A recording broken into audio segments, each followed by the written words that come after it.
रक्षा मंत्री राजनाथ सिंह ने भाजपा की वर्चुअल रैली में चीन को एक बार फिर आगाह किया है। राजनाथ सिंह ने कहा कि भारत पहले से ज्यादा ताकतवर है। भारत चीन विवाद को हल करने के लिए अभी सैन्य स्तर पर बातचीत चल रही है। उड़ीसा के खरियार जिले से मानवता को शर्मसार करने वाली घटना सामने आई है। मर्द पेंशन के लिए 100 साल की वृद्धा को खाट से लेकर बैंक आना पड़ा। 100 साल की वृद्धा को उनकी 60 साल की बेटी ने खाट से बैठाकर बैंक लाया। बैंक अधिकारियों की जिद और जिंदगी की मजबूरी से हारकर दोनों बुजुर्ग महिलाओं का बैंक आना प्रशासन की व्यवस्था पर सवाल खड़े कर रहे हैं। सुशांत सिंह राजपूत का अंतिम संस्कार होगा। पोस्टमार्टम की रिपोर्ट में आत्महत्या की बात सामने आई है। ऑर्गन्स को जांच के लिए अस्पताल भेजे गए हैं।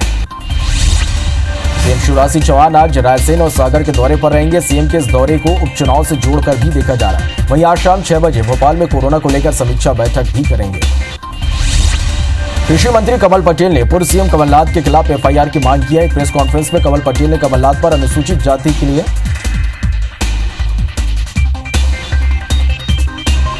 पटेल ने पूर्व सीएम कमलनाथ के खिलाफ एफआईआर की मांग की है। एक प्रेस कॉन्फ्रेंस में कमल पटेल ने कमलनाथ पर अनुसूचित जाति के लिए गलत शब्दों के इस्तेमाल का आरोप लगाया। वहीं मामले में कांग्रेस ने वीडियो जारी कर पलटवार किया है।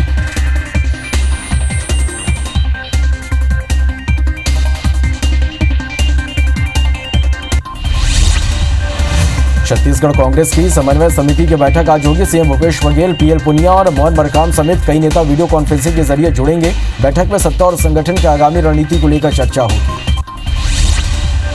छत्तीसगढ़ में बीजेपी के तमाम बड़े नेता मोदी सरकार की उपलब्धियां गिना रहे हैं। साथ ही आत्मनिर्भर भारत बनाने के लिए संकल्प ले रहे हैं। इसी क्रम में बीजेपी की जिला जनसंवाद रैली जारी रहेगी। वहीं कांग्रेस ने इसे पॉलिटिकल ड्रामा कर पीएम मोदी को खुश करने की कवायद बताया।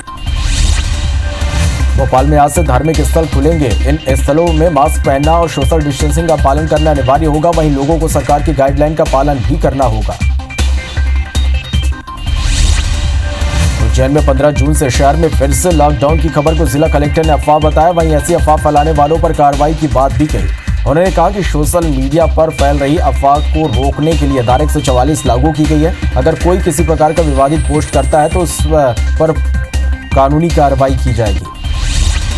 कोबरा नवापारा के माना कोविड अस्पताल में भर्ती 2 युवक कोरोना से जंग जीतकर वापस नगर पहुंचे। दोनों के स्वागत के बाद युवकों ने उनके घर भेज दिया। यहां परिजनों और मोहल्ले वासियों ने ताली और थाली बजाकर उनका सम्मान किया। 11 जून की दोपहर 7 वर्षीय बच्ची कोरोना मुक्त होकर घर वापस आई थी और शनिवार शाम ये दोनों युवक वापस आए। कोरोना पॉजिटिव मिलने के कारण बागबाहरा शहर को 10 दिनों के लिए कंटेनमेंट जोन घोषित कर दिया गया है। वहीं प्रवासी मजदूरों को शहर की 6 प्राथमिक शाला में क्वारंटाइन किया गया है। इसके पहले पब्लिक स्कूल में क्वारंटाइन एक मरीज से शहर के 12 लोग संक्रमित हो गए थे। क्वारंटाइन सेंटर में मजदूरों को रखने का शहरवासी विरोध कर रहे हैं। मध्य प्रदेश में राज्यसभा चुनाव के जरिए बीजेपी ने 24 सीटों पर होने वाले विधानसभा उपचुनाव की तैयारी शुरू कर दी है। बीजेपी ने राज्यसभा चुनाव से पहले दलित कार्ड खेलना है। उसने राज्यसभा चुनाव कांग्रेस के लिए परीक्षा की घड़ी है का नारा दिया है। बीजेपी ने विधानसभा उपचुनाव साधने के लिए यह नारा दिया है।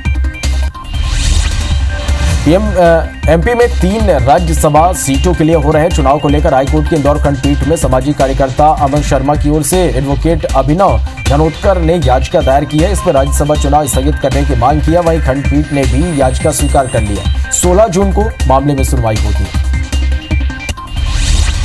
मोदी सरकार के राज्य मंत्री और मंडला सांसद फग्गन सिंह कुलस्ते ने मुख्यमंत्री शिवराज सिंह चौहान के कथित वायरल ऑडियो पर बयान दिया। कुलस्ते का कहना है कि जब कोई सरकार अल्पमत में रहती है तो केंद्रीय नेतृत्व कोशिश करने की बात करता है। कुलस्ते का यह बयान सीएम शिवराज सिंह चौहान के केंद्रीय नेतृत्व के इशारों पर सरकार गिराने वाले वायरल ऑडियो की पुष्टि करता है। केंद्रीय मंत्री नरेंद्र सिंह तोमर के डीआरडीओ को 140 एकड़ जमीन देने सीएम शिवराज सिंह चौहान को पत्र लिखा है। पत्र में डीआरडीओ को सिटी सेंटर से हटाने का जिक्र भी किया गया है। बता दें कि डीआरडीओ के आसपास की संपत्ति को पहले से ही तोड़ने का आदेश जारी हुआ था। आज सुबह महाराष्ट्र के जलगांव में डॉक्टर उल्हास पाटिल मेडिकल कॉलेज हॉस्पिटल में बारिश का पानी घुस गया। पानी अस्पताल के इमरजेंसी वार्ड तक पहुंच गया। वहीं अस्पताल प्रबंधन की माने तो इमरजेंसी वार्ड में 7 से 8 मरीज थे, जिसे सुरक्षित बाहर निकाल लिया गया। रक्षा मंत्री राजनाथ सिंह ने भाजपा की वर्चुअल रैली में चीन को एक बार फिर से आगाह किया है। राजनाथ सिंह ने कहा, भारत पहले से ज्यादा ताकतवर है। भारत चीन विवाद को हल करने के लिए अभी सैन्य स्तर पर बातचीत चल रही है। सुशांत सिंह राजपूत का अंतिम संस्कार होगा। पोस्टमार्टम रिपोर्ट पर आत्महत्या की बात सामने आई है। ऑर्गन्स को जांच के लिए जेजे अस्पताल भेजे गए हैं।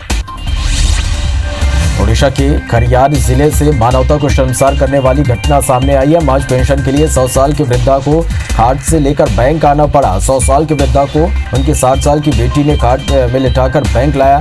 बैंक अधिकारियों की जिद और जिंदगी की मजबूरी से हार कर दोनों बुजुर्ग महिला का बैंक आना प्रशासन की व्यवस्था पर सवाल खड़े कर रहे हैं। सीएम शिवराज सिंह चौहान आज रायसेन और सागर के दौरे पर रहेंगे। सीएम के इस दौरे को उपचुनाव से जोड़कर देखा जा रहा है। वहीं आज शाम 6 बजे भोपाल में कोरोना को लेकर समीक्षा बैठक भी करेंगे।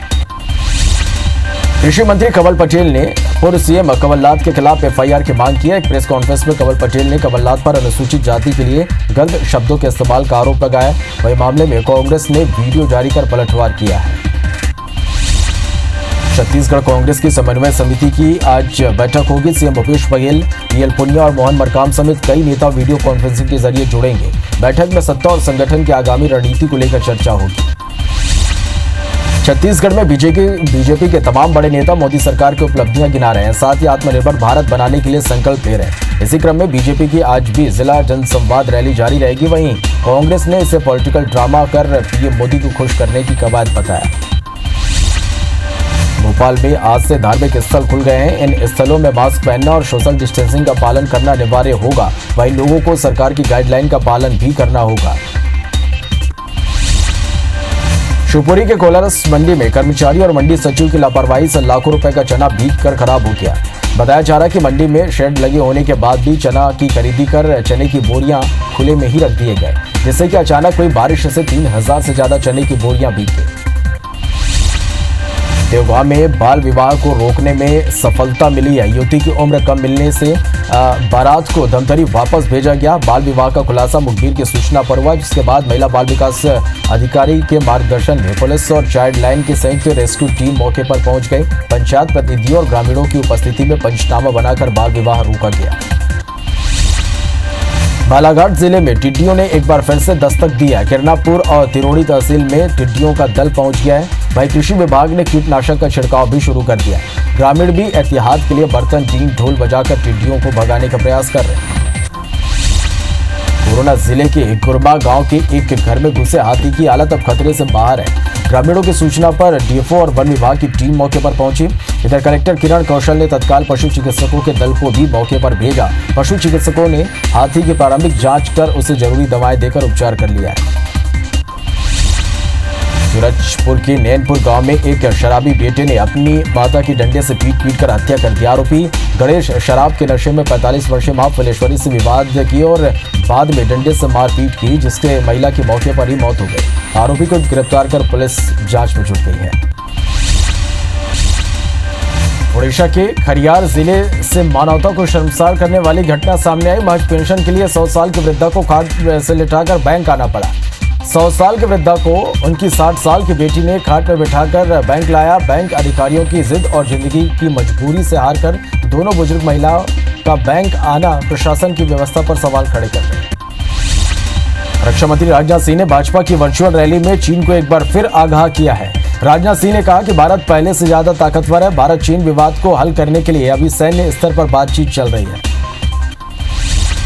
केंद्रीय मंत्री नरेंद्र सिंह तोमर ने डीआरडीओ को 140 एकड़ जमीन देने सीएम शिवराज सिंह चौहान को पत्र लिखा है। पत्र में डीआरडीओ को सिटी सेंटर से हटाने का जिक्र भी किया गया है।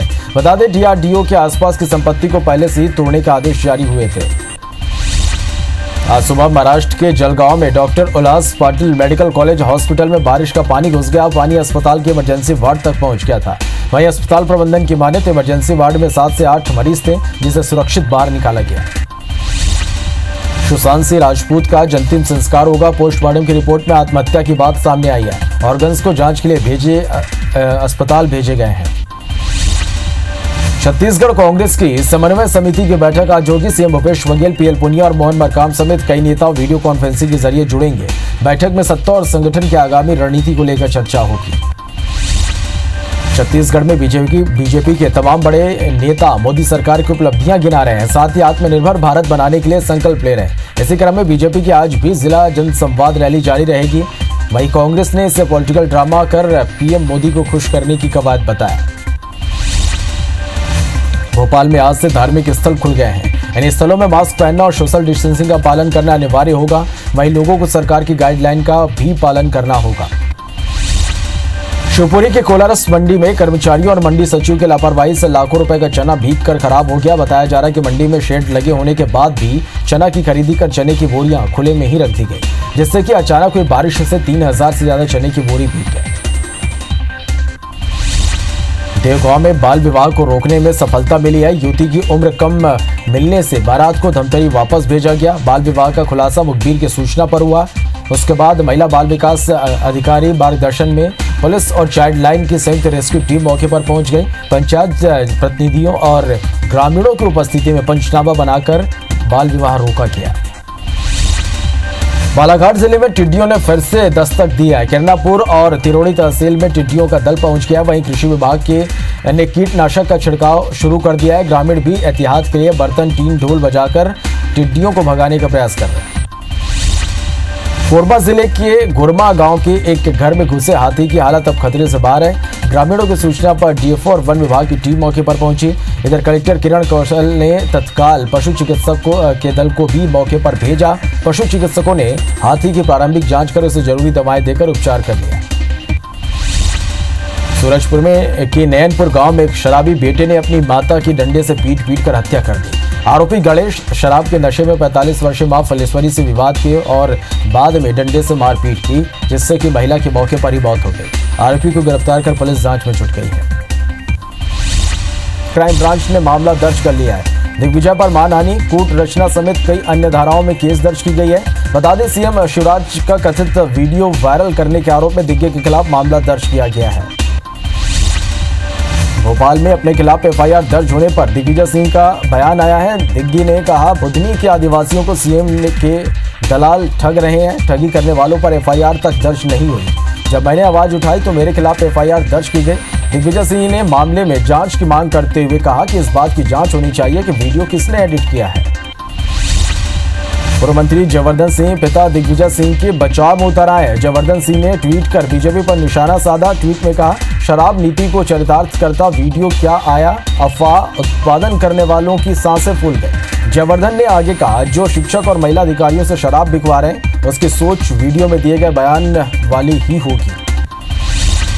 रक्षा मंत्री राजनाथ सिंह ने भाजपा की वर्चुअल रैली में चीन को एक बार फिर आगाह किया है। राजनाथ सिंह ने कहा, भारत पहले से ज्यादा ताकतवर है। भारत चीन विवाद को हल करने के लिए अभी सैन्य स्तर पर बातचीत चल रही है। केंद्रीय मंत्री नरेंद्र सिंह तोमर ने डीआरडीओ को 140 एकड़ जमीन देने सीएम शिवराज सिंह चौहान को पत्र लिखा है। पत्र में डीआरडीओ को सिटी सेंटर से हटाने का जिक्र भी किया गया है। बता दें, डीआरडीओ के आसपास की संपत्ति को पहले से ही तोड़ने के आदेश जारी हुए थे। सुशांत सिंह राजपूत का अंतिम संस्कार होगा। पोस्टमार्टम की रिपोर्ट में आत्महत्या की बात सामने आई है। ऑर्गन्स को जांच के लिए जेजे अस्पताल भेजे गए। ग्वालियर के रहने वाले दलित समाज के अजय ने अपने शादी कार्ड में जय कांग्रेस विजय कांग्रेस यह संदेश लिखवाया है। दूल्हे अजय ने यह अपील किया है कि उपचुनाव में ग्वालियर चंबल का वोटर सिंधिया और उनके समर्थकों को जरूर सबक सिखाएगा। प्रदेश में कांग्रेस सरकार गिराना बीजेपी ज्योतिरादित्य सिंधिया और उनके समर्थकों को भारी पड़ सकता है। कृषि मंत्री कमल पटेल ने पूर्व सीएम कमलनाथ के खिलाफ एफआईआर की मांग की है। एक प्रेस कॉन्फ्रेंस में कमल पटेल ने कमलनाथ पर अनुसूचित जाति के लिए गलत शब्दों के इस्तेमाल का आरोप लगाया। वहीं मामले में कांग्रेस ने वीडियो जारी कर पलटवार किया है। मनेंद्रगढ़ विधायक विनय जायसवाल और मनेंद्रगढ़ नगर पालिका के उपाध्यक्ष कृष्ण मुरारी तिवारी के बीच विवाद हो गया। इसको सुलझाने के लिए कांग्रेस के जिला अध्यक्ष नजीर अजहर मनेंद्रगढ़ पहुंचे, जहां उन्होंने ब्लॉक कांग्रेस अध्यक्ष राजेश शर्मा के निवास में बंद कमरे में एक बैठक ली। बैठक में दोनों के बीच सकारात्मक बातचीत हुई। छत्तीसगढ़ में बीजेपी के तमाम बड़े नेता मोदी सरकार की उपलब्धियां गिना रहे हैं, साथ ही आत्मनिर्भर भारत बनाने के लिए संकल्प ले रहे हैं। इसी क्रम में बीजेपी की आज भी जिला संवाद रैली जारी रहेगी। वहीं कांग्रेस ने इसे पॉलिटिकल ड्रामा कर पीएम मोदी को खुश करने की कवायद बताया। मुरैना के रिठौरा थाना क्षेत्र में भैंस चराने गए एक वृद्ध व्यक्ति की पत्थर खदान में गिरने से मौत हो गई। परिजनों ने बताया, वृद्ध 2 दिन से घर से लापता था और सूचना के 48 घंटे बाद पुलिस की टीम मौके पर नहीं पहुंची, जहां गुस्साए लोगों ने चक्का जाम कर पुलिस के खिलाफ विरोध जताया। ओडिशा के खरियार जिले से मानवता को शर्मसार करने वाली घटना सामने आई है। महज पेंशन के लिए 100 साल की वृद्धा को खाट से लेकर बैंक आना पड़ा। 100 साल की वृद्धा को उनकी 60 साल की बेटी ने खाट में बैठाकर बैंक लाया। बैंक अधिकारियों की जिद और जिंदगी की मजबूरी से हार कर दोनों बुजुर्ग महिला का बैंक आना प्रशासन की व्यवस्था पर सवाल उठा रहे हैं। बालाघाट जिले में टिड्डियों ने फिर से दस्तक दी है। खिरनापुर और तिरोड़ी तहसील में टिड्डियों का दल पहुंच गया है। वहीं कृषि विभाग ने कीटनाशक का छिड़काव शुरू कर दिया है। ग्रामीण भी एहतियात के लिए बर्तन टीम ढोल बजाकर टिड्डियों को भगाने का प्रयास कर रहे हैं। शिवपुरी की कोलारस मंडी में कर्मचारियों और मंडी सचिव की लापरवाही से लाखों रुपए का चना भीग कर खराब हो गया। बताया जा रहा है कि मंडी में शेड लगे होने के बाद भी चना की खरीदी कर चने की बोरियां खुले में ही रख दिए गए थे, जिससे कि अचानक हुई बारिश से 3000 से ज्यादा चने की बोरी भीग गई। देवा में बाल विवाह रोकने में सफलता मिली है। युवती की उम्र कम मिलने से बारात को धमतरी वापस भेजा गया। बाल विवाह का खुलासा मुखबिर की सूचना पर हुआ। उसके बाद महिला बाल विकास अधिकारी के मार्गदर्शन में पुलिस और चाइल्ड लाइन की संयुक्त रेस्क्यू टीम मौके पर पहुंच गई। पंचायत प्रतिनिधियों और ग्रामीणों की उपस्थिति में पंचनामा बनाकर बाल विवाह रोका गया। कोरबा जिले के गुरमा गांव के एक घर में घुसे हाथी की हालत अब खतरे से बाहर है। ग्रामीणों की सूचना पर डीएफओ और वन विभाग की टीम मौके पर पहुंची। इधर कलेक्टर किरण कौशल ने तत्काल पशु चिकित्सकों के दल को भी मौके पर भेजा। पशु चिकित्सकों ने हाथी की प्रारंभिक जांच कर उसे जरूरी दवाएं देकर उपचार कर लिया। बालाघाट जिले के बकीरा गांव में भालू घुसने से ग्रामीणों में दहशत का माहौल है। वहीं ग्रामीणों ने भालू आने की सूचना वन विभाग की टीम को दी है। इस दौरान कुछ लोग खुद ही भालू को खदेड़ने का प्रयास कर रहे थे।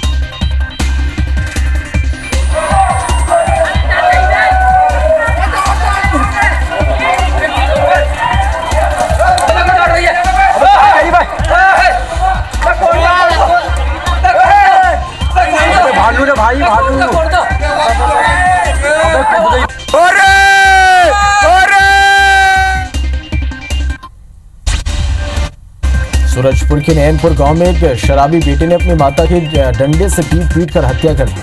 आरोपी गणेश शराब के नशे में 45 वर्षीय मां फुलेश्वरी से विवाद किया और बाद में डंडे से मारपीट की, जिससे महिला की मौके पर ही मौत हो गई। आरोपी को गिरफ्तार कर पुलिस जांच में जुट गई है। जशपुर के जुमई किला में देश की सेवा करने वाले जवान को सामाजिक बहिष्कार का सामना करना पड़ा। हद तो तब हो गई जब ग्रामीणों ने जवान की मौत के बाद भी उसके परिवार को समाज में शामिल नहीं किया। अब जवान का परिवार न्याय की गुहार लगा रहा। वहीं स्थानीय लोग और कानूनविद इस पूरी घटना को बेहद शर्मनाक बता रहे हैं। पुलिस का कहना है कि मामले में जांच कर कार्रवाई की जाएगी। दुनिया भर में कोरोना के मामले बढ़कर 79,82,000 के पार जा पहुंचे हैं। कुल मौत का आंकड़ा 4,35,000 से ज्यादा है। वहीं पूरी दुनिया में 41 लाख से ज्यादा मरीज ठीक हो गए हैं। अमेरिका, ब्राजील और रूस से ज्यादा मामले सामने आ रहे हैं। अमेरिका में कोरोना से अब तक 21,62,000 से अधिक लोग प्रभावित हुए हैं। अमेरिका में अब तक 1,17,000 से ज्यादा लोगों की मौत हो गई है। वहीं लगभग 8,67,000 मरीज ठीक भी हुए हैं। 24 घंटे में लगभग 19,000 से ज्यादा नए केस मिले हैं। देश भर में कोरोना ने 3,33,000 का आंकड़ा पार कर लिया है। देश में अब तक 1,69,000 से ज्यादा मरीज ठीक हो चुके हैं। अब तक 9,500 से ज्यादा लोगों की कोरोना से मौत हो गई है। देश भर में अभी एक्टिव केस 1,53,000 से ज्यादा है। देश में रिकवरी रेट में काफी सुधार हुआ है। महाराष्ट्र में कोरोना के आंकड़े 1,07,000 को पार कर गए हैं। अब तक 3,950 लोगों की मौत हो गई है। महाराष्ट्र में एक्टिव मरीजों की संख्या बढ़कर 53,000 पार हो गई है। प्रदेश में मुंबई, ठाणे और पुणे शहर में कोरोना के मरीजों का आंकड़ा 10,000 से ज्यादा हो गया। एक दिन में 3,400 मामले सामने आए। तमिलनाडु में कोरोना मरीजों का आंकड़ा 44,000 को पार कर गया है। कोरोना से अब तक 435 लोगों की मौत हो चुकी है। बता दें, प्रदेश में एक दिन में लगभग 1,974 नए मरीज मिले हैं। देश में कोरोना के मामले में तमिलनाडु का दूसरा स्थान है। देश की राजधानी दिल्ली में कोरोना मरीजों की संख्या 41,000 के करीब पहुंच गई है। अब तक 1,327 लोगों की मौत हो चुकी है। दिल्ली में कोरोना से 15,000 से ज्यादा लोग ठीक हो चुके हैं। बता दें कि एक दिन में 2,224 से ज्यादा लोग यहां पॉजिटिव मिले हैं। देश में गुजरात कोरोना के मामले में चौथे स्थान पर है। गुजरात में अब तक 23,000 से ज्यादा कोरोना पॉजिटिव मिले हैं। प्रदेश में अब तक 1,478 लोगों की मौत हो चुकी है। वहीं 15,800 से ज्यादा लोग कोरोना को हराकर घर जा चुके हैं। छत्तीसगढ़ में कुल संक्रमितों का आंकड़ा 1,679 पहुंच गया है। राज्य में एक दिन में 130 नए मरीज मिले हैं। वहीं प्रदेश में एक्टिव मरीजों की संख्या 956 हो गई है। 715 मरीज ठीक होकर डिस्चार्ज हो गए हैं। कोरोना में मरने वालों की संख्या 6 हो गई है। भोपाल में आज से धार्मिक स्थल खुल गए। इन सभी स्थलों में मास्क पहनना और सोशल डिस्टेंसिंग का पालन अनिवार्य होगा। वहीं लोगों को सरकार की गाइडलाइन का भी पालन करना होगा। कवर्धा में कोरोना संक्रमितों की संख्या बढ़कर 88 हो गई। इसके साथ ही कोरोना वायरस भी संक्रमितों के संपर्क में आ रहे हैं। जिले के विभिन्न विभागों में कर्मचारियों और अधिकारियों के क्वारंटाइन होने से 15 दिनों तक काम प्रभावित होता है। बड़ी संख्या में कर्मचारियों के क्वारंटाइन में जाने से जिला प्रशासन ने एहतियात बरतने के निर्देश दिए हैं। छत्तीसगढ़ में कोरोना ड्यूटी करने वाले स्वास्थ्य विभाग अधिकारी और कर्मचारियों को क्वारंटाइन किए जाएंगे। इसके लिए स्वास्थ्य विभाग ने आदेश जारी कर दिए हैं। वहीं हाई रिस्क वाले जोन में ड्यूटी करने वालों को 14 दिन के लिए क्वारंटाइन में रहना अनिवार्य होगा। लो रिस्क वाले जोन में 7 दिन के लिए क्वारंटाइन किया जाएगा। मुरैना में पुलिस ने मुखबिर की सूचना पर गंजरामपुर इलाके से 16 लोगों को जुआ खेलते हुए गिरफ्तार किया है और मौके से 2 लाख रुपए नगद, 14 नग मोबाइल, 1 मोटरसाइकिल भी जब्त किया गया। जुआ खिलाने वाले मुख्य आरोपी फरार हैं। वहीं जब्त रकम को लेकर पुलिस की कार्रवाई पर भी अब सवाल उठ रहे हैं।